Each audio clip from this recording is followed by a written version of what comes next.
ഇറാനും ഇസ്രയേലും തമ്മിൽ വീണ്ടും സംഘർഷം ആരംഭിച്ചതോടെ ഗൾഫ് മേഖല കനത്ത ജാഗ്രതയിൽ. സിറിക്, ബദറി, ലൻഗെ, ഖേഷം ദ്വീപ് എന്നിവിടങ്ങളിൽ രണ്ടാം ദിവസവും അമേരിക്ക ആക്രമണം നടത്തിയതാണിപ്പോൾ ഗൾഫ് മേഖലയെ വീണ്ടും പ്രതിസന്ധിയിലാക്കിയിരിക്കുന്നത്. ശത്രുരാജ്യത്തിൽ നിന്നുള്ള മിസൈൽ ഡ്രോൺ ഭീഷണികൾ തടയുന്നതായി കുവൈറ്റ് സൈന്യം അറിയിച്ചു. ബഹ്റൈനിലും വ്യോമാക്രമണ സൈറണുകൾ മുഴങ്ങി. കുവൈത്തിലെയും ബഹ്റൈനിലെയും US സൈനിക കേന്ദ്രങ്ങൾ ലക്ഷ്യമിട്ട് തങ്ങളുടെ നാവിക വ്യോമസേന സംയുക്ത മിസൈൽ ഡ്രോൺ ആക്രമണം നടത്തിയതായി ഇറാന്റെ ഇസ്ലാമിക് റവല്യൂഷണറി ഗാർഡ് കോർപ്സ് പ്രഖ്യാപിച്ചതിനെ തുടർന്ന് മിഡിൽ ഈസ്റ്റ് സംഘർഷത്തിലേക്ക് കൂപ്പുകുത്തി. കുവൈറ്റിലെ US അലി അൽ സലീം വ്യോമതാവളത്തിലും ബഹ്റൈൻ തലസ്ഥാനമായ മനാമയിലെ പോർട്ട് സൽമാനിലുള്ള US 5ാം നാവിക കപ്പലിലും തങ്ങൾ വ്യോമാക്രമണങ്ങൾ നടത്തിയതായി ഇറാൻ റവല്യൂഷണറി ഗാർഡ് അറിയിച്ചു. ബാലിസ്റ്റിക് മിസൈലുകളും ഡ്രോണുകളുമാണ് വിക്ഷേപിക്കുന്നത്. ഇറാനിലെ 5 തീരദേശ മേഖലകളിൽ അമേരിക്ക ബോംബാക്രമണം നടത്തിയതിനുള്ള മറുപടിയായാണ് തങ്ങളുടെ ആക്രമണമെന്നും IRGC അറിയിച്ചു. മറ്റ് ഗൾഫ് രാജ്യങ്ങളിലേക്ക് ആക്രമണം വ്യാപിപ്പിക്കാനാണ് സാധ്യത. ശത്രുരാജ്യത്തിന്റെ മിസൈൽ ഡ്രോൺ ഭീഷണികൾക്ക് നേരെ രാജ്യത്തിന്റെ വ്യോമ പ്രതിരോധ സംവിധാനങ്ങൾ പ്രതികരിക്കുന്നുണ്ടെന്ന് കുവൈറ്റ് സൈന്യം അറിയിച്ചു.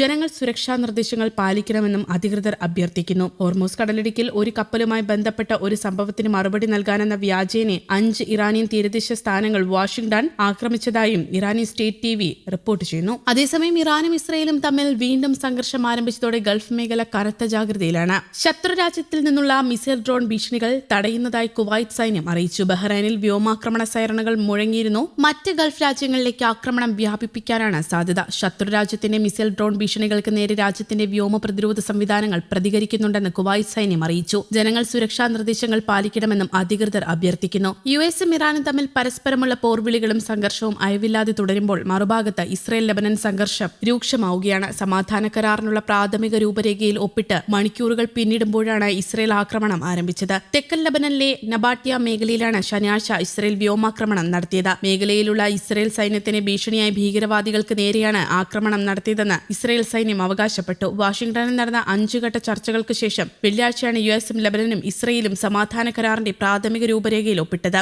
ഇസ്രയേൽ അധിനിവേശത്തിലുള്ള 2 പ്രദേശങ്ങളുടെ നിയന്ത്രണം ലെബനന്റെ ഔദ്യോഗിക സൈന്യത്തിന് വിട്ടു നൽകുക, ഹിസ്ബുള്ള ഉൾപ്പെടെയുള്ള അനൌദ്യോഗിക സായുധ സേനകളെ നിരായുധീകരിക്കുക തുടങ്ങിയ നിർദ്ദേശങ്ങളാണ് കരാറിലുണ്ടായിരുന്നത്. ലെബനനിൽ നിന്നും ഇസ്രയേൽ സേനയുടെ ക്രമേണയുള്ള പിന്മാറ്റവും രാജ്യത്തിന്റെ പൂർണ്ണമായ പരമാധികാരം ലെബനൻ സായുധ സേനയ്ക്ക് കൈമാറുന്നതുമാണ് കരാറിന്റെ അന്തിമ ലക്ഷ്യം. ഇറാന്റെ മുൻ പരമാധികാരി അയത്തുള്ള അലി ഖമീനിയെ വധിച്ചതിന് പ്രതികാരമായി മാർച്ച് 2 ഹിസ്ബുള്ള ഇസ്രയേലിന് മേൽ വ്യോമാക്രമണം നടത്തിയതോടെയാണ് ലെബനൻ പ്രക്ഷുബ്ധമായത്. തുടർന്ന് ലെബനനെ ശക്തമായി ആക്രമിച്ച ഇസ്രയേൽ അധികം വൈകാതെ കരയുദ്ധവും ആരംഭിച്ചു. യുദ്ധത്തിൽ ഇതുവരെ 4200 പേരാണ് ലെബനനിൽ മാത്രം മരിച്ചത്. ഹോർമൂസ് കടലിടുക്കിലൂടെ നീങ്ങിയ പനാമ പതാകയേന്തിയ കിക്കോ എന്ന എണ്ണക്കപ്പലിന് നേരെയുണ്ടായ ഡ്രോൺ ആക്രമണത്തിന് മറുപടിയായി ഇറാനിലെ 10 സൈനിക കേന്ദ്രങ്ങളിൽ വ്യോമാക്രമണമാണ് അമേരിക്ക നടത്തിയത്. മേഖലയിൽ നിലനിന്നിരുന്ന വെടിനിർത്തൽ കരാർ ലംഘിച്ച് ഇറാൻ നടത്തിയ ആക്രമണത്തിന് തുടർച്ചയായ 2ാം ദിവസമാണ് അമേരിക്കൻ സൈന്യം തിരിച്ചടി നൽകിയത്. ശനിയാഴ്ചയും മേഖലയിൽ സംഘർഷമുണ്ടായിരുന്നു. ഇറാന്റെ നിരീക്ഷണ സംവിധാനങ്ങൾ, കമ്മ്യൂണിക്കേഷൻ കേന്ദ്രങ്ങൾ, വ്യോമ പ്രതിരോധ സംവിധാനങ്ങൾ, ഡ്രോൺ ശേഖരണ കേന്ദ്രങ്ങൾ,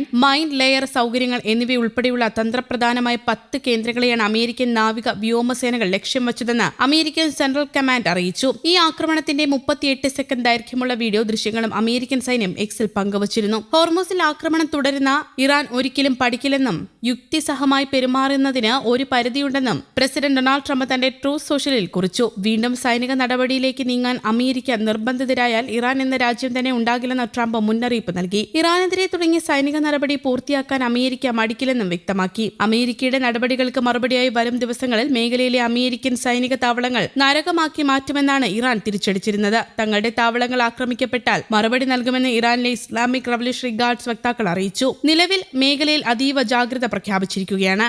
ന്യൂസ് ഡെസ്ക്, കേരള കൗമുദി.